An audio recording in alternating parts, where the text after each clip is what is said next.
It's a disease in the internet world spreading like a virus.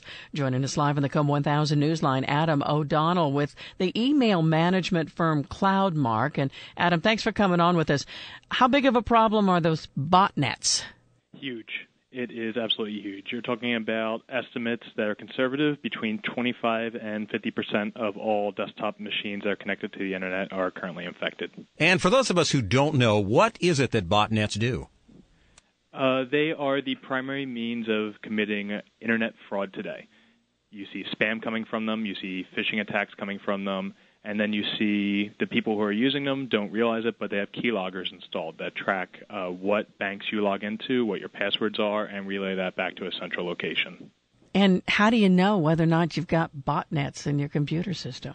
It's pretty hard. The botters make their money by keeping these machines in good performing condition without the end user knowing that there's an issue. So in all reality, if it's a machine that's been around for a few years and you haven't been patching it for a while and you don't run keep your antivirus current, you're probably infected. Yeah, and that is pretty scary. You mentioned antivirus. Does our normal security software deal with botnets? Our normal security software does its best job of trying to deal with botnets, but these guys are making a fortune by evading it.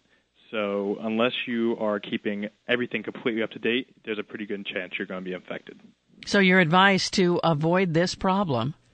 I have a list of recommendations. You want to run good anti-spam systems and press on your service provider to prevent spam coming in that contains links going out to the malware. You want to run good antivirus. You don't want to click on links coming from people you don't know.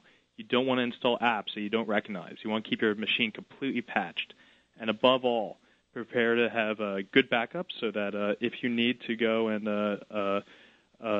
wipe out your machine and start over again, you can, because the only way really to remove these bots is to take off and nuke the machine from orbit.